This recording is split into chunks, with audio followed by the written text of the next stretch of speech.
L'outil principal de conquête du pouvoir pour M. Mélenchon, c'est l'islamisme et l'antisémitisme. Non mais là les amis, il vous dit ça en face de vous. Là, il n'y a pas le choix. Le bras il part tout seul et malheureusement il s'en prend une dans la joue. Voilà, il finit avec la joue rose. Eric Nolot, il n'y a pas le choix parce que me sortir des conneries comme ça, si c'est pas pour se faire décoller la mâchoire, je sais pas c'est pourquoi, hein. Moi personnellement, je vous le dis, je suis Jean-Luc Mélenchon, je porte plainte tout de suite.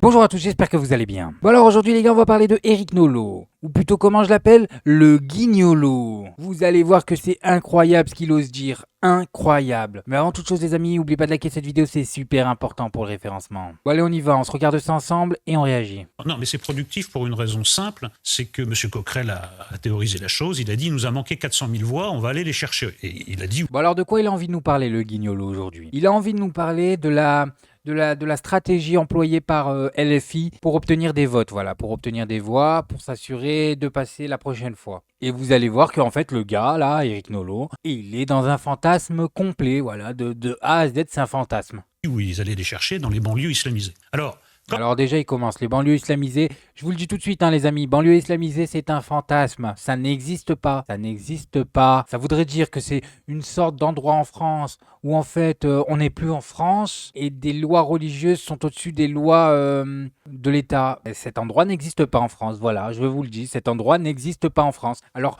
pour qu'on soit bien clair avec vous, les amis, ne pensez pas que je vis dans le monde des bisounours. Il y a des endroits en France qu'on appelle des zones de non-droit, ok, des zones où il n'y a plus de droit. C'est des quartiers hyper chauds, ok. Il y a des Arabes, ok. Est-ce que c'est l'islam qui fait ça? Non, je vous le dis, c'est pas l'islam qui fait ça. C'est pas les lois islamiques qui remplacent les lois de la République, hein. Ça n'a rien à voir ce qui se passe dans ces endroits-là. C'est des groupes de délinquants, voilà, des groupes de délinquants, parfois même des criminels, qui bloquent, l'accès à leur quartier. Mais c'est pas du tout en rapport avec leur religion. Ces mecs-là, quand ils parlent avec un religieux de leur quartier, ils baissent la tête. C'est vrai qu'ils sont fiers de faire ça. C'est des trucs qui sont interdits dans leur religion. Ils le font, ok, ça devient une zone de non-droit. Ça n'a rien à voir avec l'islam. Et derrière, on a des gens comme Eric Nolot qui se servent de ça en étant très bien conscients. Du problème, qui se servent de ça pour faire passer l'islam pour ce qu'il n'est pas. Comme ce sont des gens qui votent assez peu, il faut envoyer des signaux de plus en plus forts. C'est-à-dire que maintenant, pour résumer la situation... Déjà, quel mépris, excusez-moi, hein. On a l'impression qu'il parle d'animaux. Et on a l'impression que, je sais pas, vous êtes des chiffres pour lui. Voilà, vous êtes quoi pour lui? L'outil principal de conquête du pouvoir pour M. Mélenchon, c'est l'islamisme et l'antisémitisme. Non mais là les amis, il vous dit ça en face de vous. Là, il n'y a pas le choix. Le bras il part tout seul et malheureusement il s'en prend une dans la joue. Voilà, il finit avec la joue rose, Eric Nolot. Il n'y a pas le choix parce que me sortir des conneries comme ça, si c'est pas pour se faire décoller la mâchoire, je sais pas c'est pourquoi, hein. Moi personnellement, je vous le dis, je suis Jean-Luc Mélenchon, je porte plainte tout de suite. D'ailleurs, je suis même pas Jean-Luc Mélenchon et je suis à deux doigts de porter plainte, voilà. Parce que, excusez-moi, hein, je me sens insulté par son discours. Donc là, il y a absolument plus aucune limite. Donc on va envoyer des signaux de plus en plus forts et vous allez gagner un électorat. Putain, mais il me l'enlève de la bouche, il n'y a plus de limite. Eric Nolot, il est en roue libre, il a plus de limite. Il y a quelques années, il n'osait pas parler comme ça. Maintenant, on l'écoute parler. Oh, mais ça fait peur. Ça fait très peur. Petit à petit, qui ne vote pas, mais qui là va mais se qui est déplacer. antisémite. Oui, Oui, non mais clairement. Alors on a un électorat qui est antisémite, voilà. Eric Nolot, Pascal Praude, j'ai envie de vous traîner en justice. Ça veut dire quoi? Ça veut dire le premier qui vote LFI, il est antisémite? J'ai envie de vous traîner en justice. J'ai envie de réunir une équipe là qui vote LFI et on vous traîne en justice. Parce que c'est ce que vous méritez. Vous insultez les gens, alors que vous êtes des sous-mères. Vous êtes là en mode raslard toute l'année. Raslard. Des gros fachos. Vous nous rappelez les pires heures de notre histoire. Vous nous rappelez les pires heures. Écoutez bien, hein, parce que vous nous accusez d'antisémitisme. Vous nous rappelez les années 40. Voilà ce que vous nous rappelez. Alors, c'est le seul, je précise juste ma pensée, c'est le seul, peut-être vous allez me démentir, le seul homme politique, à ma connaissance, qui a réuni dans le même bouquet 4 fleurs vénéneuses de l'antisémitisme. Il a réuni l'antisémitisme catholique, il a quand même parlé du peuple déicide. Enfin, franchement. Pas possible d'entendre des conneries comme ça, hein. C'est vraiment pas possible, hein. Alors là, il va insulter tout le monde. Même dans les milieux catholiques les plus rangs, on ne parle plus de ça. Il a réuni avec... L'autre alcoolique derrière, là, il dit « Ah, n'en parle plus, oui. » Mais c'est bon, toi, va boire un coup, on n'a même pas envie de t'entendre, sérieux. Ah ouais, sérieux, Elisabeth Lévy. Oh là là, j'ai même pas envie de l'entendre, celle-là. Elle veut me chauffer, tu veux me chauffer, Elisabeth? Ok.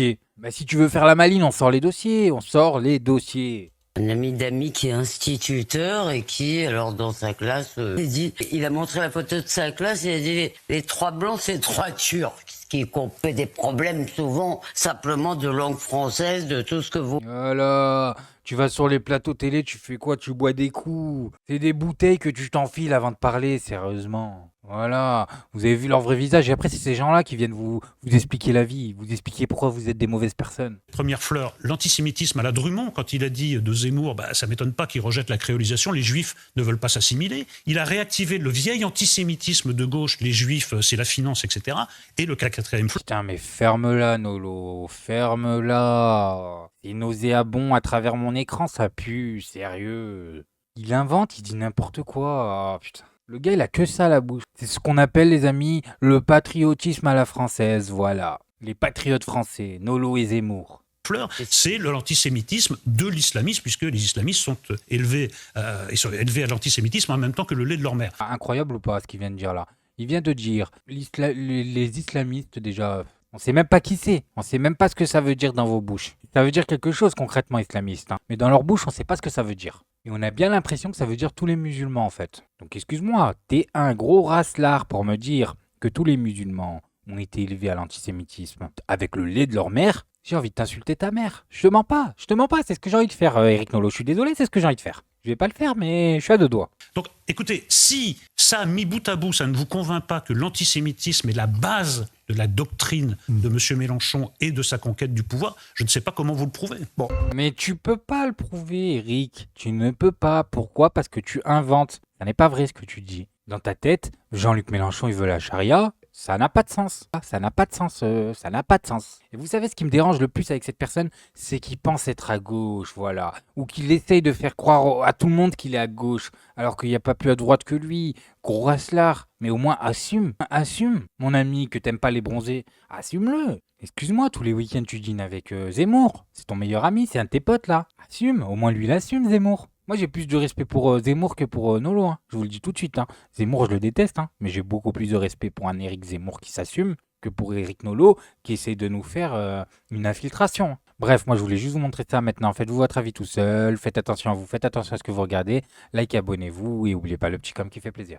Tout gris, tout petit, petit poney. Petit poney.